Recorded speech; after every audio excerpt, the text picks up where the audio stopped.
अगला जो पॉइंट था वो पॉइंट है कुछ ऐसे टैक्स जो केंद्र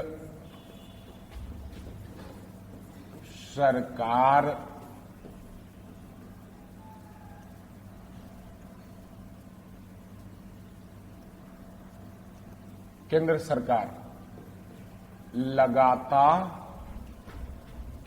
है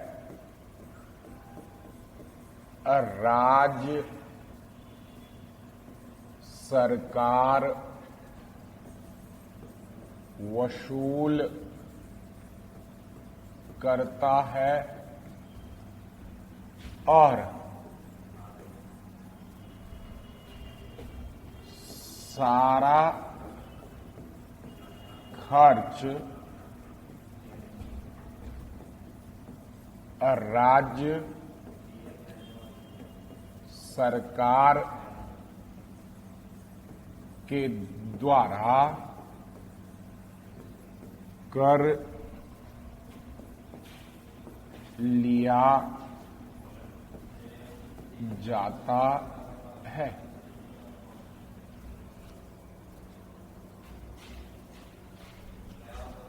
तो इसके अंतर्गत जो चर्चा करना है वो चर्चा करना है हम लोगों को कि कौन सा टैक्स जो केंद्र सरकार के द्वारा लगाया जाता है, राज्य सरकार वसूल करता है और सारा खर्च राज्य सरकार के द्वारा कर लिया जाता है। तो इस प्रकार के कर का नाम है वो है आपका rail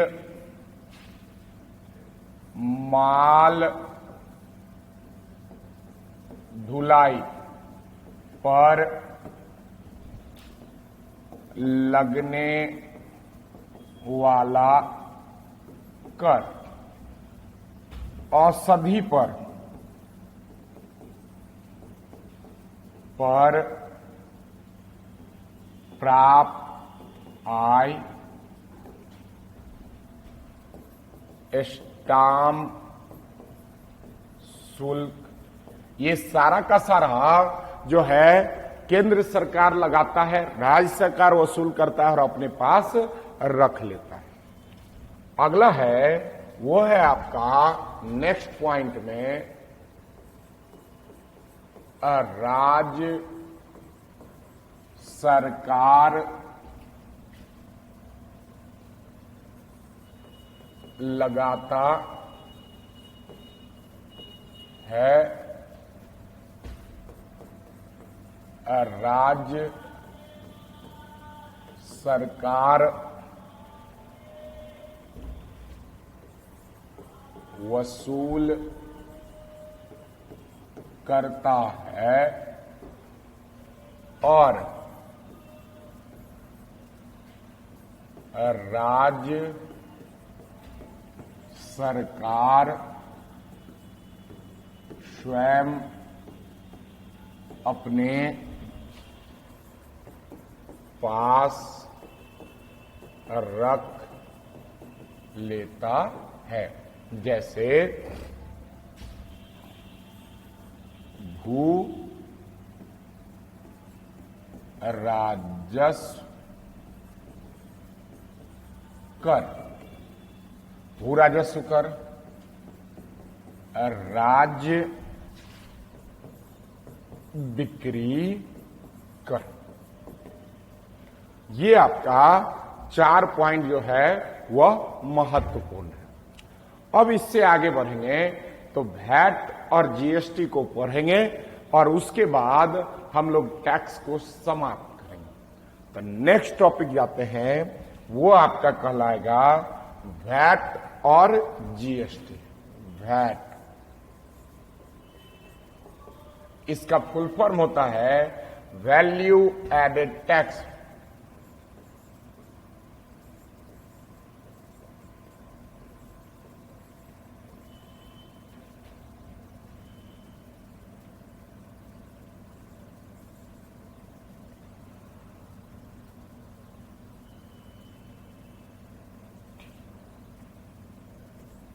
value added tax. Value added tax या हिंदी में कहते हैं इसको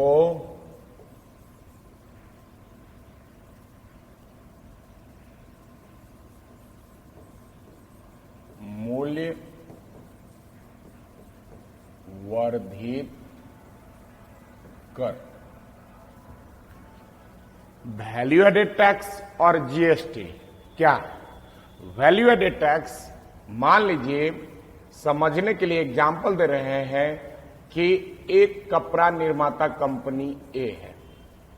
अब कपड़ा निर्माता कंपनी ए है, इसने 100 रुपया में कपड़ा खरीद लिया और मान लीजिए वैट का दर जो है वो 10% है। कहने का यहां तात्पर्य कि इस 100 रुपया में वैट का वैल्यू 10% शामिल है। अब जैसे ही 10% शामिल है, एक कपड़ा है, कपड़ा को लिया गया।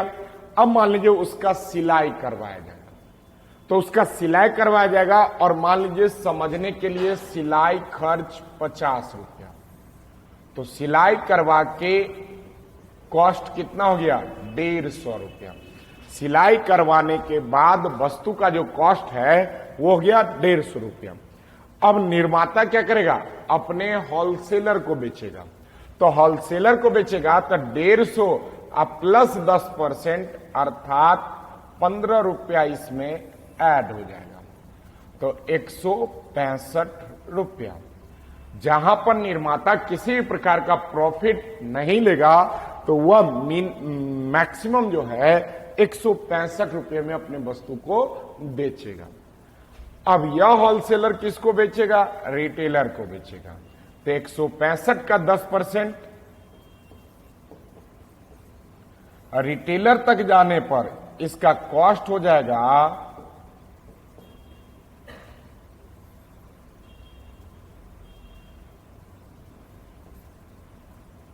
181.5 रुपया। रिटेलर जो है हमको आपको बेचेगा तो 181 का 10% अप्रॉक्स 18 रुपया मान लेते हैं, तब प्लस 18 रुपया।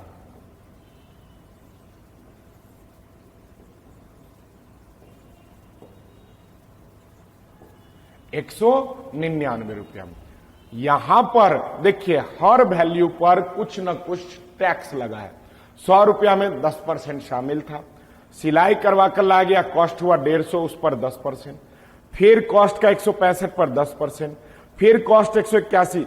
यह जो आपका बार बार जुट रहा है, इसी को वैल्यू एडेड टैक्स करेंगे। प्रत्येक वैल्यू पर लगने वाले कर को वैल्यू एडेड टैक्स कहकर संबोधित किया जाता है। अब आते हैं वैट है क्या? वैट जो है यह एक प्रकार का बिक्री कर है। वैट एक प्रकार का बिक्री कर है। हम लोगों ने देखा है कि प्रत्येक बिक्री पर लगता है, इसीलिए इसको कहेंगे वैल्यू एडेड टैक्स को बिक्री कर कहा जाता है। वैल्यू एडेड टैक्स लाने का शुरुआत जो है वो किया गया था एल.के. झा समिति। एल.के. झा समिति के सिफारिश पर वैल्यू एडेड टैक्स या वैट को शामिल किया गया, लेकिन पूर्ण रूप से वैट जो है वह इस प्रकार से नहीं आता है। वैट को लाने के लिए सबसे पहले 1976 में मैन वैट का लाया गया, मैन्युफैक्चरिंग वैल्यू एडेड टैक्स। सबसे पहले वैट का जो प्रकार लाया गया वो लाया गया था मैन वैट। मैन वैट को सबसे पहले 1976 के अंतर्गत लाया गया।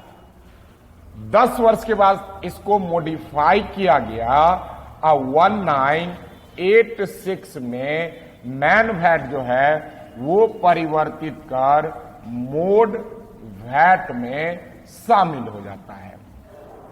पुनः यह लगभग 14 वर्ष तक कार्य को संपन्न करता है और पुनः 2000 ईस्वी में इनके स्थान पर सेन वैट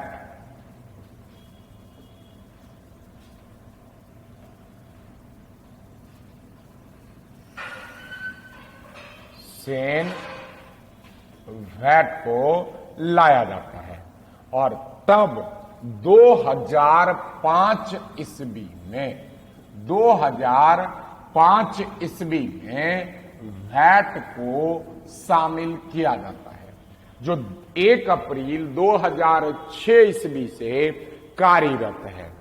तो एलके झा समिति के सिफारिश पर वैल्यू एडेड टैक्स को लाने का कार्यक्रम प्रारंभ किया जाता है और मुख्य रूप से कहिएगा था असीम दास गुप्ता समिति के सिफारिश पर वैट शामिल हो जाता है। वैट का लाने का क्रम यह है, 1976 में मैन वैट को लाया गया, 1986 में मोड वैट को लाया गया, 2000 ईस्वी में सेन वैट को लाया गया और 2005 में वैट को लाकर शामिल कर दिया। अब यहां से आपको जो सवाल बनता है, पूछा जाता है, वो कुछ इस प्रकार का है। कहीं कहीं पर आपको देगा मैन वैट का संबंध है और मान लीजिए ऑप्शन में आपका मोड वैट है, सेन वैट है, तो वहां पर आप आंसर लगाएंगे सेन वैट। मैन वैट का संबंध है, मोड वैट ऑप्शन में हो, सेन वैट ऑप्शन में हो, वैट ऑप्शन में हो, तो इस सिचुएशन में वैट को लगाएगा। मतलब जो सबसे अंतिम रूप पर हो इस क्रम में वहीं से लगाइएगा। यदि आपका क्वेश्चन में हो मैन वैट, ऑप्शन में मोड वैट हो, सेन वैट हो, वैल्यू एडेड टैक्स वैट हो और बिक्री हो, तो वहां पर आंसर बिक्री कर जाएगा या वहां पर आपका आंसर जो है वो चला जाएगा बिक्री कर के रूप में।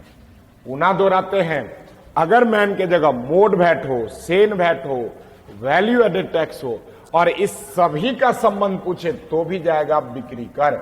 जैसे समझने के लिए आपसे सवाल पूछे वैट का संबंध है किससे, बिक्री कर से, सेन वैट का संबंध है किससे, बिक्री कर से, मोड वैट का संबंध है किससे, बिक्री कर से, मैन वैट का संबंध है किससे, बिक्री कर से।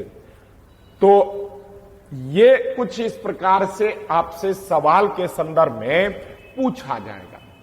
यहां से आगे बढ़ते हैं, तो आगे बढ़ने के बाद अगला सवाल याद रखिएगा, वैल्यू एडेड टैक्स के संदर्भ में ऐसा कहा जाता है कि इसे सबसे पहले हरियाणा सरकार के द्वारा लगाया गया। वैट को सबसे पहले हरियाणा सरकार के द्वारा लगाया गया था। वैट को सबसे बाद में उत्तर प्रदेश के द्वारा लगाया गया था। उत्तर प्रदेश के द्वारा सबसे बाद में वैट को लगाया गया। एक सवाल होता है, वो होता है पेन ऑफ मिस्टेक सवाल। पेन ऑफ मिस्टेक सवाल में क्या होता है, आपसे यदि सवाल पूछ दे राज्य स्तरीय वैट लाने का श्रेय, तो आपके मुंह से अचानक आंसर निकल जाएगा हरियाणा। नहीं, जैसे ही शब्द जोड़ दे राज्य स्तरीय वैट, तो राज्य स्तरीय वैट लाने का श्रेय जो है वो जाता है आपका महाराष्ट्र। और राज्य स्तरीय वैट लाने का श्रेय तो महाराष्ट्र को, वैट को सबसे पहले लाने का श्रेय तो हरियाणा को, सबसे बाद में तो उत्तर प्रदेश को। राज्य स्तरीय वैट कहने का यहां संबंध ये बात है या इस बात से है कि राज्य केंद्र में वैट पूर्ण रूप से लाने से पहले ही अपने राज्य में महाराष्ट्र इसको लागू कर दिया था। तो यही था आपका वैल्यू एडेड टैक्स से बनने वाला सवाल। इसको अब आधुनिकतम क्रम करके वैट के स्थान पर ला दिया गया जीएसटी। तो नेक्स्ट हम लोग चलेंगे, वो चलेंगे किस पर, जीएसटी। इसका फुल फॉर्म होता है दोस्त गुड्स एंड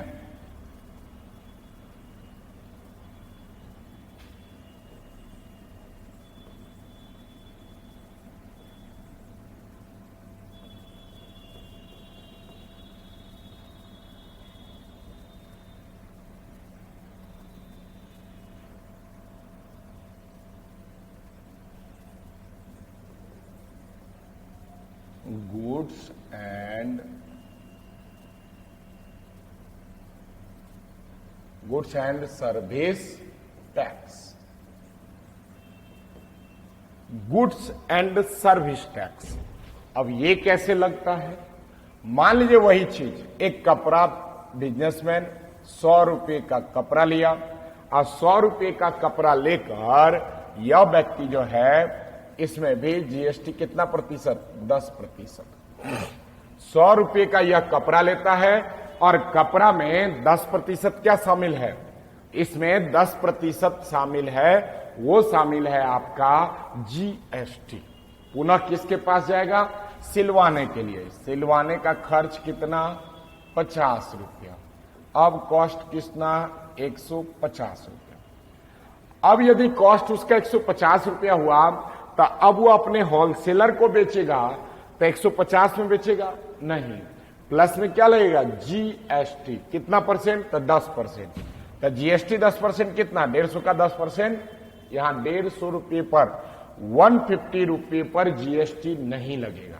इसलिए इसका नाम क्या कहा जाता है? Goods and service tax. और शब्द का प्रयोग किया गया, जैसे हम कहते हैं ना राम और श्याम, मतलब राम अलग व्यक्ति है और श्याम अलग व्यक्ति है। हमने ये नहीं कहा राधे श्याम। जैसे हम राधे श्याम कहेंगे तो एक व्यक्ति, लेकिन राम और श्याम कहेंगे तो 2 व्यक्ति। उसी प्रकार से गुड्स एंड सर्विस टैक्स की चर्चा हो रही है। तो जैसे ही हमने कहा गुड्स की बात और सर्विस, मतलब गुड्स अलग है और सर्विस अलग है, तो गुड्स 100 रुपया जो है इस पर 10% टैक्स शामिल हो गया। सर्विस कितना है? 50 रुपया। तो सर्विस 50 रुपये का 10% कितना? 5 रुपया। ये 5 रुपया जुड़ेगा और अब इसका कॉस्ट कितना हो जाएगा? 155 रुपये। अब मान लीजिए यहां से रिटेलर तक जाने में, माल भाड़ा वगैरह खर्च करने में लगेगा, तो वो जो सर्विस होगा उस पर जो टैक्स लगेगा उसको कहेंगे।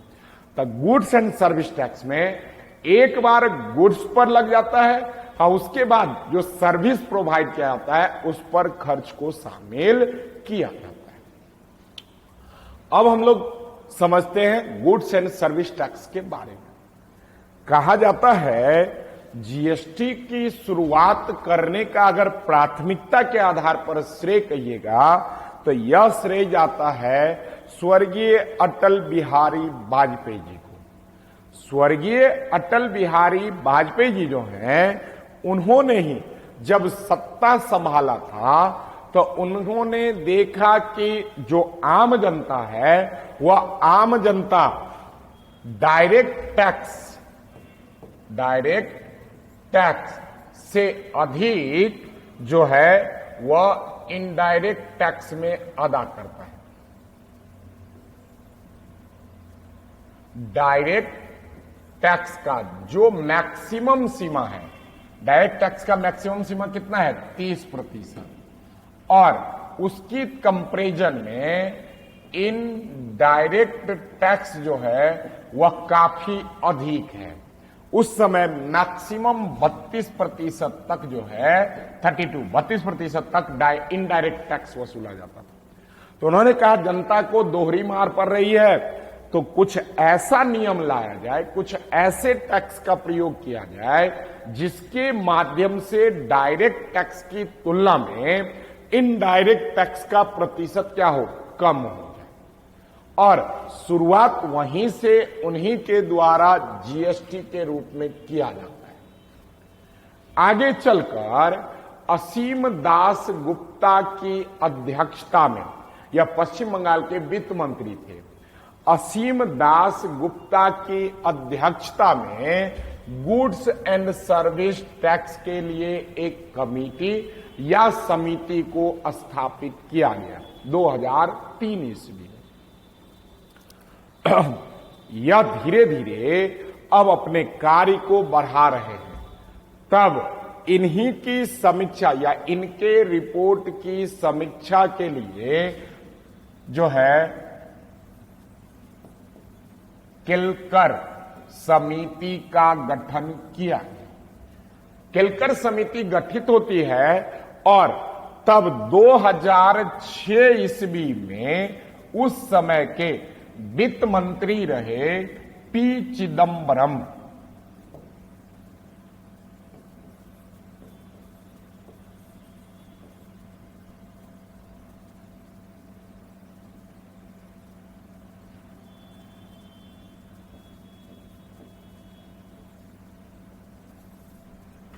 पी चिदम्बरम साहब जो हैं, उन्होंने संसद के पटल पर दर्शाया या बतलाया कि हम लोग एक नए कर को लाने जा रहे हैं और जिसको 2010 ईस्वी से लागू कर दिया जाएगा। अब केलकर समिति और असीम दास गुप्ता समिति का जो रिपोर्ट था उसकी समीक्षा होना प्रारंभ होता है, कार्य को संपन्न कर दिया जाता है। आगे चलकर यह जो 2010 ईस्वी का तिथि निर्धारित किया गया था, इस तिथि पर वह टैक्स लागू नहीं होता है किसी कारणवश। फिर वही सरकार थी, मनमोहन सिंह की अध्यक्षता में सरकार थी, उन्होंने इसकी तिथि को बढ़ाकर 2012 ईस्वी कर दी। 2012 ईस्वी का गठन होता है। इसी समय 13वें वित्त आयोग की स्थापना की जाती है। 13वें वित्त आयोग जो है वह कार्यरत कर रहा होता है। तो ऐसा कहा जाता है कि जीएसटी लाने का जो सबसे विशेष प्रभाव, मुख्य अधिकार है, वो किसको है? तो 13वें वित्त आयोग को दिया जाता है। यह सरकार 2012 ईस्वी में भी जीएसटी को शामिल नहीं कर पाता है। समय दर समय बीतता गया और 2014 ईस्वी में मनमोहन सिंह की अध्यक्षता वाली सरकार का समापन हो जाता है। सरकार जो है परिवर्तित हो जाती है और इनके स्थान पर जो है श्री नरेंद्र मोदी जी की अध्यक्षता में, या कह सकते हैं वर्तमान की सरकार का गठन किया जाता है। उस समय वित्त मंत्री रहे स्वर्गीय अरुण जेटली साहब थे। उन्होंने इस जीएसटी पर कार्य करना प्रारंभ किया और इस जीएसटी पर कार्य करने के बाद 2017 ईस्वी को 1 जुलाई 2017 ईस्वी को जो है श्री अरुण जेटली साहब के द्वारा देश को जीएसटी नामित कर दिया गया और संपूर्ण देश में इस तिथि से जीएसटी लागू कर दिया जाता है। संपूर्ण देश में इस तिथि से जो जीएसटी लागू हो गया, कहा जाता है इसका टैगलाइन था एक देश एक कर। इनडायरेक्ट टैक्स के संदर्भ में उनका नारा था एक देश एक कर। अपवाद में कुछ वस्तु को छोड़कर, जैसे आपका पेट्रोलियम उत्पाद, शराब या जो नशीला पदार्थ है, उसको इसके अंतर्गत शामिल नहीं किया गया। जीएसटी लाने के लिए 101 संविधान संशोधन, 115 संविधान संशोधन और 122 संविधान संशोधन का प्रयोग किया गया। जीएसटी जो है वह धन विधेयक के अधीन, धन विधेयक के अधीन पारित किया गया था। जीएसटी को सबसे पहले लागू करने वाला जो राज्य है वो आपका असम है। जीएसटी को सबसे पहले लागू करने वाला राज्य जो है वो कौन है? असम है। असम के बाद सबसे अंत में जीएसटी को लागू करने वाला राज्य जम्मू एंड कश्मीर है। जम्मू और कश्मीर यह सबसे बाद में आकर जीएसटी को अपनाता। जीएसटी का जो दर है, जीएसटी का जो दर है वो है 0%, 5%, 12%, 18% और 28%। एक बार जब जीएसटी लाया गया था 17 में, तो 18 के आसपास में यूपीपीसीएस में सवाल पूछा गया था कि जीएसटी का प्रतिशत कुल कितना है। तो बहुत सारे लोग क्या करते हैं, इस शून्य को जो है शामिल नहीं करते। वो कहते हैं शून्य का तो कोई तात्पर्य है ही नहीं, तो कितना हो जाएगा? 1, 2, 3, 4। और अधिकांश लोगों ने 4 आंसर लगाया था, जो कि उचित नहीं है। अगर आपसे पूछे जीएसटी का प्रतिशत कितना भाग में या कितने प्रकार से लिया जाता है, तो 1, 2, 3, 4 और 5, कुल 5 प्रकार से है। जीएसटी को मुख्य रूप से 4 भाग में बांटा गया है। पहला है वो है CGST, central goods and service tax. Central goods and service tax अर्थात यह जो कर लगेगा उसका सारा का सारा पैसा जो है प्रयोग कौन करेगा? केंद्र सरकार करेगा। जैसे याद कीजिए, हमने जब आपको अप्रत्यक्ष कर समझाया था, बतलाया था, तो अप्रत्यक्ष कर में हमने कहा होगा केंद्रीय उत्पाद शुल्क, केंद्रीय बिक्री कर, तो वो सारा कहां जाएगा? Central goods and service tax के अंतर्गत। दूसरा है, इसको लिखना होगा तो आप लिख सकते हैं, central goods and service tax के अंतर्गत वह कर का दर जो केंद्र सरकार के द्वारा लगाया जाता है और केंद्र सरकार के द्वारा ही वसूल किया जाता है। दूसरा है वो है आपका SGST, states goods and service tax. यहां पर स्टेट के द्वारा जो आय के स्रोत बनता है, याद कीजिए, स्टेट का बिक्री कर, स्टेट का या राज्य का उत्पाद शुल्क, ये इसमें शामिल हो जाएगा। यदि आप किसी रेस्टोरेंट में जाएं, मूवी वगैरह देखने जाएं, उस टिकट को गौर से देखिएगा तो उस टिकट पर देखिएगा टिकट का मूल्य होगा। मान लीजिए समझने के लिए कि टिकट का मूल्य जो है वो है 50 रुपया, और वहां देखिएगा ये वगैरह आ जाता है 18% में, तो वहां देखिएगा लिखा होगा CGST 8%, 9 हो जाएगा ना, 18 का आधा, 9% और SGST 9%। कुल करके जो है आपका वह रकम को दर्शा दिया जाएगा। तो मान लीजिए डायरेक्ट कर दिया जाए 9 रुपया टैक्स, तो वहां देखिएगा कुल रकम आपको 59 लिखकर दर्शाया होगा। तो CGST समझ गए, SGST समझ गए। एक है वो है आपका IGST, integrated goods service tax या integrated goods and service tax इसको कहा जाता है। केंद्र सरकार के द्वारा ही यह लगाया जाता है, केंद्र सरकार वसूलता है।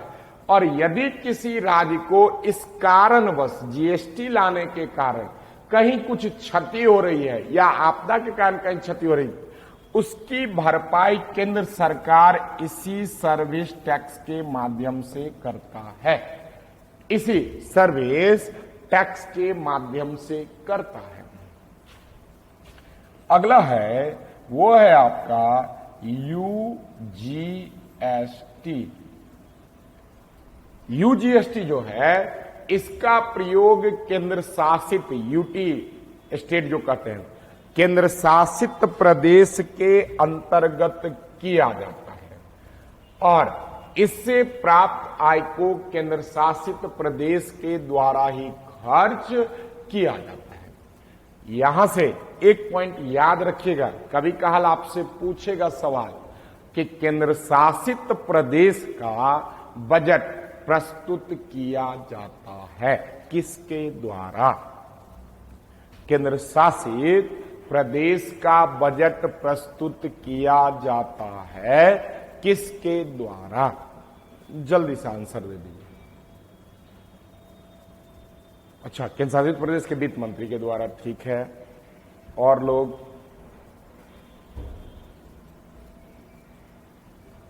केंद्र सरकार के वित्त मंत्री के द्वारा, ठीक है। बाकी लोग? वहां के उपराज्यपाल के द्वारा, ठीक है।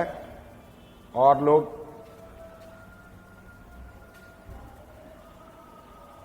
वहां के मुख्यमंत्री के द्वारा, ठीक है। और लोग? जहां मुख्यमंत्री ना हो, चंडीगढ़। चलिए बताते हैं। केंद्र शासित प्रदेश और जिस राज्य में राष्ट्रपति शासन हो, अर्थात आर्टिकल 356 का प्रयोग किया गया हो, उस राज्यों में बजट प्रस्तुत करने का कार्य या अधिकार जो है वह है आपका गृह मंत्रालय, केंद्र सरकार के गृह मंत्रालय, अर्थात वर्तमान में कह सकते हैं अमित शाह जी के द्वारा। तो यह एक महत्वपूर्ण पॉइंट है जो विविध के रूप में पूछा जाता है। तो ये कुल 4 वर्ग में जीएसटी को बांटा गया है। थोड़ा सा यहां से समझ लेते हैं। 0% में किसको शामिल किया जाता है? 0% में वैसी वस्तु है जो किसी भी व्यक्ति के जीविकोपार्जन के लिए काफी महत्वपूर्ण है। जैसे हम कह सकते हैं भोज्य पदार्थ, भोजन का पदार्थ, वो किस में आ जाएगा? एक जीवन यापन, मिनिमम सीमा पर एक जीवन यापन करने के लिए जो वस्तु की आवश्यकता है उसे हम 0% में शामिल कर देते हैं। 5% में वो वस्तु शामिल होता है जो इसके बाद आवश्यकता की वस्तु होती है।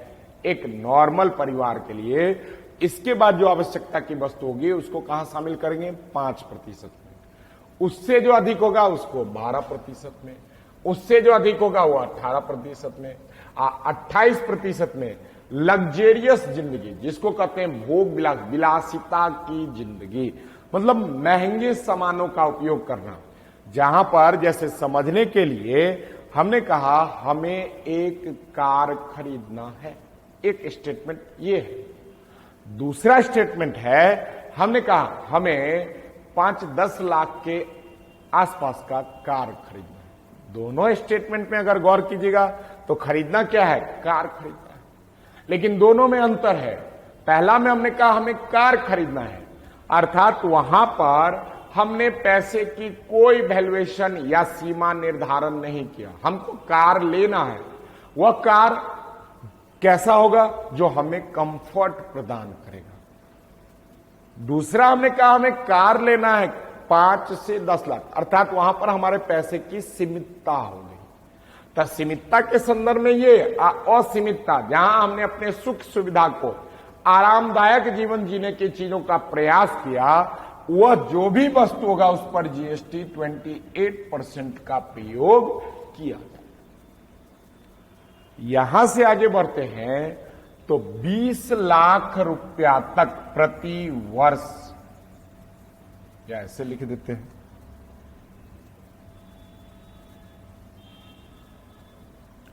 20 लाख रुपया प्रति वर्ष अगर लेन देन है व्यवसाय का, तो इसको जीएसटी सीमा से बाहर रखा गया है। इसको जीएसटी सीमा में छूट देने की बात कही गई है। विशेष राज्य, आप सुनते होंगे ना कि झारखंड को विशेष राज्य, सिक्किम को विशेष राज्य। विशेष राज्य के अंतर्गत यह सीमा 10 लाख का होता है। यहां तक कोई दिक्कत नहीं। आगे बढ़ते हैं। अगला जो पॉइंट है वो पॉइंट है आपका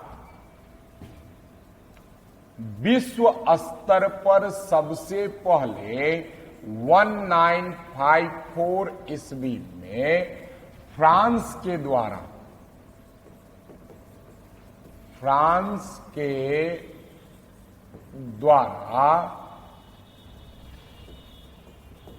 सबसे पहले जीएसटी को अपनाया गया। भारत जो है वह कनाडा मॉडल पर, भारत कनाडा मॉडल पर जीएसटी को अपनाया है।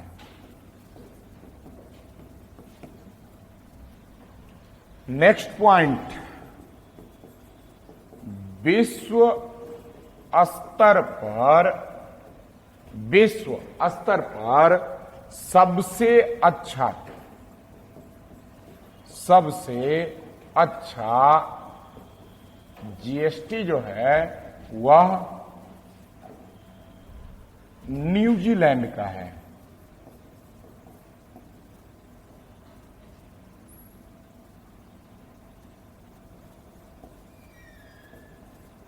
न्यूजीलैंड का है।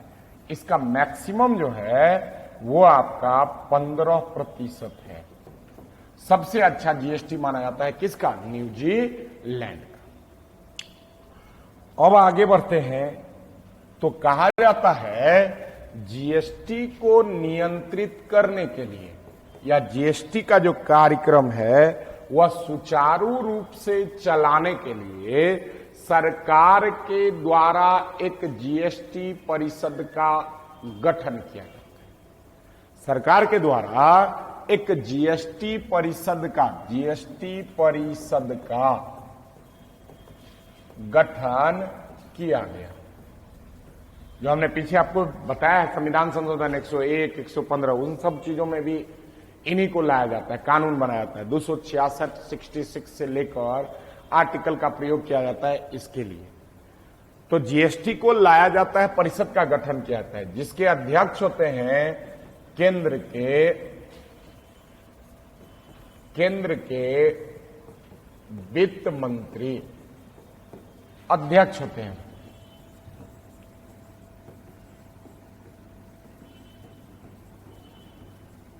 तो वर्तमान में कौन हो जाएगा? वर्तमान में हो जाएगा, वो हो जाएंगे निर्मला सीतारमण। यहां से बढ़िएगा तो इसमें कुल 33 सदस्य होते हैं। तो केंद्र के वित्त मंत्री के अलावा विभिन्न राज्यों के वित्त मंत्री जो है इसमें शामिल किया जाता है और इस प्रकार से एक जीएसटी परिषद का गठन होता है जो समय समय पर इसके लिए जानकारी प्राप्त करता है कि सुचारू रूप से चल रहा है या नहीं चल रहा है। जैसे अभी हाल फिलहाल में आप देखेंगे कि कोविड के कारण कुछ वस्तुओं को जीएसटी के दर से परिवर्तित किया, मतलब 18% वस्तु को 12% में शामिल कर दिया गया है, कुछ 12% वस्तु को 5% में शामिल कर। हो सकता है कल स्थिति सुधर जाए तो फिर उन वस्तुओं को उधर। तो ये सारा देखभाल करने का कार्य होता है जीएसटी परिषद। इसके बाद जो है यहां से आगे बढ़ते हैं तो शायद हमने पीछे बताया होगा, नहीं तो दोबारा रिपीट करवाते हैं। जीएसटी को सबसे पहले असम सरकार के द्वारा लागू किया गया था और सबसे बाद में जो है वह जम्मू कश्मीर के द्वारा। यह था आपका जीएसटी और वैट। एक 2 पॉइंट मिसलेनियस के रूप में हम लोग लिख सकते हैं। क्या लिख सकते हैं? तो पहला पॉइंट वो है आपका एल.के. झा समिति, चेलैया समिति, असीम दास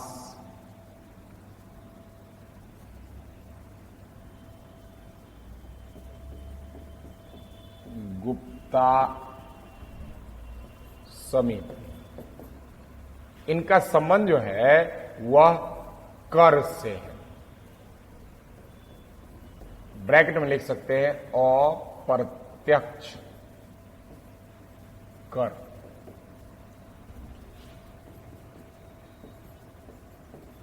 सरकारिया आयोग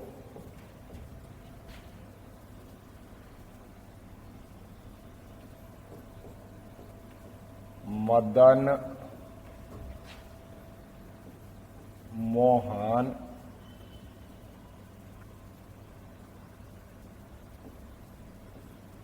पुंछी समिति, इसका संबंध केंद्र और राज्य के संबंध के लिए। अगला है एन.के. सिंह समिति, कर से है। इसके बाद आ जाइए आप कर से, और इसी में जुड़ जाएगा वांचू समिति। सरकारिया आयोग और मदन मोहन पुंछी जो है, इसी में आपका वांचू समिति। यह था आपका टैक्स जो पूरा हो गया। और आप सवाल बनाइए जाकर, आपका सवाल जरूर बनेगा। नहीं बनने पर कमेंट्स वगैरह करें। आप कहीं दिक्कत हो, समझ में ना हो तो कमेंट्स करें। चलो, थैंक यू।